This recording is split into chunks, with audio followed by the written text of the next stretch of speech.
पाकिस्तानियों, क्या हाल है? ठीक ठाक हैं? मैं हूं सजाद अहमद खोखर और आप देख रहे हैं आपका अपना जिलानी जी यूट्यूब चैनल और फेसबुक।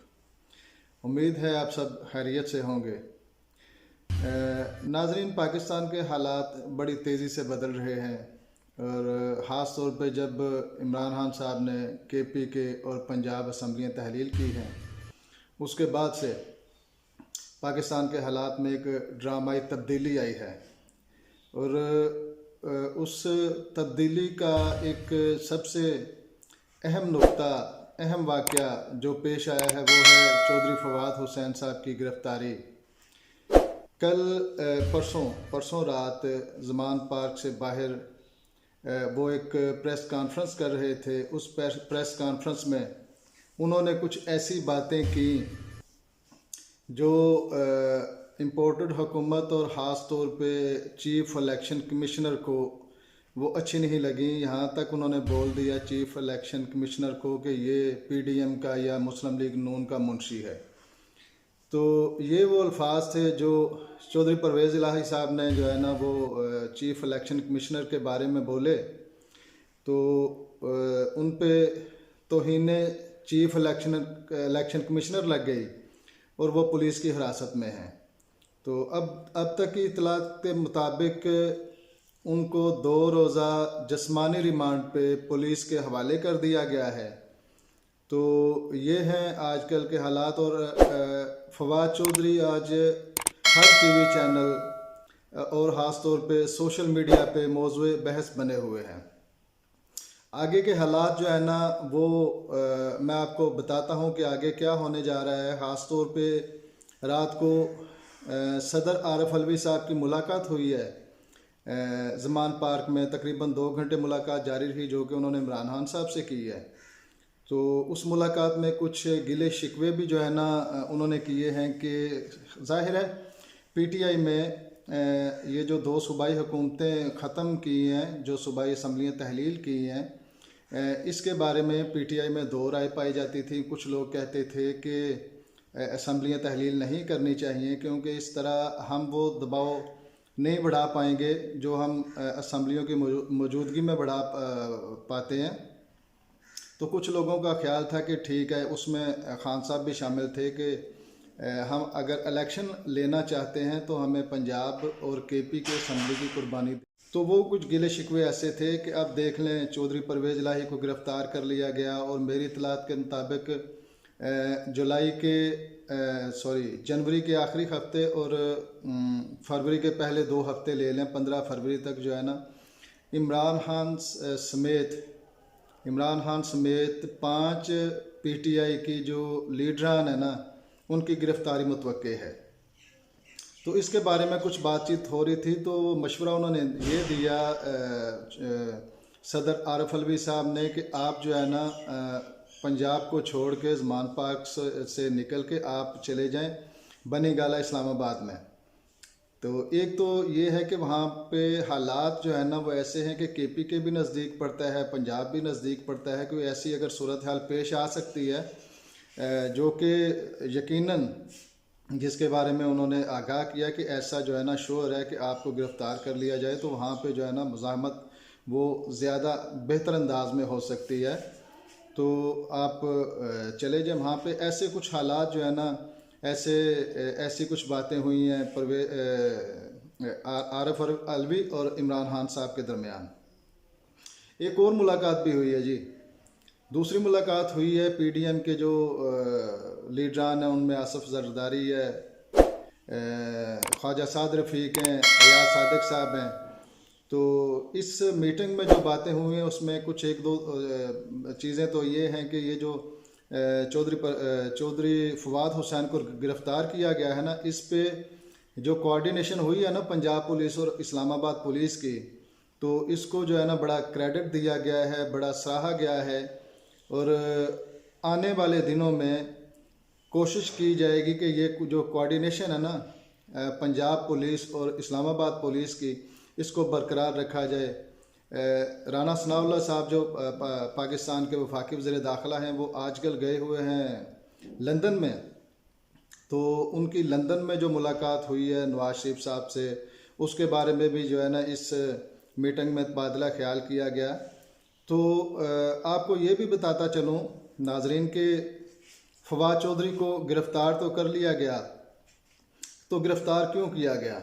सिर्फ इस वजह से कि एक तो एक वीलाग में मैंने पहले भी बताया था, ये जो नए पंजाब के वज़ीर आला आए हैं, निगरान वज़ीर आला मोहसिन नकवी साहब, इसके बारे में मैंने आपको ये बताया था कि आसफ़ अली ज़रदारी साहब इनको अपना बेटा बोलते हैं, इनको अपना जो है ना उन्होंने बेटा बोला है।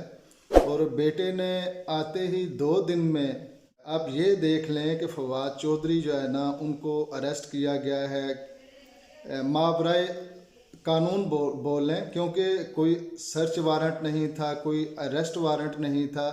अदालतों ने जो है ना उन्हें कॉल किया कि आप उसको अदालत में पेश करें, अदालत में पेश नहीं किया गया, पसो पेश से काम लिया गया। अदालत ने आईजी को जो है ना तलब कर लिया गया। ज़ाहिर है फिर आईजी साहब ने जो है ना हाई कोर्ट में जाके अदालत को मुतमिन कर दिया, जी मेरे सिग्नल नहीं आ रहे थे। अब पाकिस्तान में मोबाइल कंपनियों के हालात ही कुछ ऐसे हैं कि सिग्नल नहीं आते। तो हम तो ये देखना चाह रहे थे कि अदालत अपनी जो है ना ताकत कैसे दिखाती है, लेकिन चूँकि आईजी साहब ने मुतमिन कर दिया अदालत को, तो वो केस भी जो फवाद चौधरी के हक़ में बना हुआ था पीटीआई की तरफ से वो खारिज हो गया। तो पुलिस ने जो है ना फवाद चौधरी को 2 रोज़ा जिस्मानी रिमांड पे अदालत के पुलिस के हवाले कर दिया। तो मोहसिन नकवी की हम बात कर रहे थे, तो आगे आगे आप ये देखें कि मोहसिन नकवी साहब इन पे जितने भी इतराज़ात किए गए पीटीआई की तरफ से या पाकिस्तान के दूसरे हलकों की तरफ से, वो इतराज़ात जो है ना वो बिल्कुल ठीक थे और वो उसके नताइज जो है ना आना शुरू भी हो गए हैं। आइंदा आने वाले दिनों में पीटीआई के जो कारकुनान हैं, पीटीआई की जो क़यादत है, वो ऐसे हालात के लिए अपने आप को उसे तैयार करना होगा।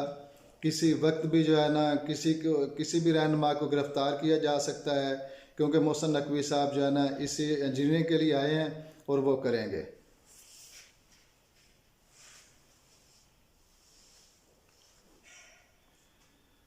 नाजरीन, अंदर की खबर रखने वाले कुछ ज़राए ये भी बताते हैं कि अभी तक पंजाब में या इस्लामाबाद में किसी भी पुलिस अफसर ने इमरान ख़ान को ज़मान पार्क में दाखिल हो के गिरफ़्तार करने की हामी नहीं भरी। तो ये तो हालात हैं इनके पीडीएम हुकूमत के, अभी तक इनको कोई ऐसा बंदा नहीं मिल रहा। तो नाजरीन, कल ये जो कुछ डेवलपमेंट्स हुई हैं मैंने आपके साथ शेयर की हैं। एक इसके साथ साथ एक और भी बड़ी जो है ना अहम डेवलपमेंट ये हुई कि कल इमरान खान साहब ने कुछ मीडिया टॉक्स भी की है। मीडिया टॉक में इमरान खान साहब ने ख़ास तौर पे फोकस रखा है फवाद चौधरी की गिरफ़्तारी को लेके। तो उन्होंने आवाम से बहुत सी बातें की हैं कि अब अगर मैं अगर कोशिश कर रहा हूं तो सिर्फ आपके लिए, पाकिस्तान के लिए, पाकिस्तान से बाहर नहीं जाऊंगा। मैं कोशिश करूंगा कि अपनी बाकी जो ज़िंदगी है वो मैं पाकिस्तान में गुजारूं, मैं डर के भागने वाला नहीं हूं। ऐसी बहुत सी बातें की हैं उन्होंने। शहबाज गिल का जिक्र किया, कैसे उन पर टार्चर किया गया। उन्होंने आज़म स्वाति को का जिक्र किया कि एक ट्वीट पे उन पे एक ट्वीट करने पे तकरीबन पूरे पाकिस्तान में तकरीबन 30 मुकदमात उन पे कायम किए गए। ख़ास तौर पे उन्होंने जिक्र किया अरशद शरीफ का कि वो एक सच्चे मुहिब्बे वतन, खुददार, दयानतदार सहाफ़ी थे, लेकिन ये है कि सच बोलने की उनको सज़ा दी गई। ऐसे बहुत से उन्होंने जो है ना तज़किरे किए हैं सहाफ़ियों के, अपने कारकुनान के, अपने पार्टी के जो लीडरान हैं उनके, कि किस तरह उन पे मौजूदा हुकूमत जो है ना वो जुल्म और सितम कर रही है। तो ख़ास तौर पे उन्होंने पैगाम दिया है पाकिस्तान की आवाम को कि अब ये शायद आखिरी बार है कि इसके बाद शायद कोई इस तरह का लीडर इनको मिल जाए कि जिसका माजी साफ है, जिसका जो टेन्योर है जब वो वज़ीर आज़म था तो उस पे करप्शन का कोई केस नहीं था।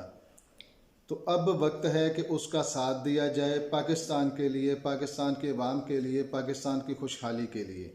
तो ये उनकी प्रेस कॉन्फ्रेंस का या उनकी मीडिया टॉक का एक लुब्बे लबाब था जो मैंने पाकिस्तानियों आपके सामने पेश कर दिया है। हालात आने वाले दिनों में इंतहाई जो है ना वो अफसोसनाक होते जा रहे हैं। अवाम की जो हालात ज़िंदगी है वो आपके सामने है, महंगाई आसमानों को छू रही है। तो लेकिन इनके अपने काम, सिंध में वो जो जरदारी का पहला मुंह बोला बेटा था राव अनवार, उसको क्लीन चिट मिल गई है, वो बाइज्जत बरी हो गया है। नाज़म जोखियों के जो कातिल हैं उन्हें क्लीन चिट मिल गई है। तो ये तो हालात हैं पाकिस्तान में कानून के। अवाम जो है ना वो जाए भाड़ में, अवाम का किसको फ़िक्र है। आज तक के लिए और अब तक के लिए बस इतना ही। आइंदा किसी भी नई डेवलपमेंट के साथ आपकी खिदमत में हाज़िर होंगे।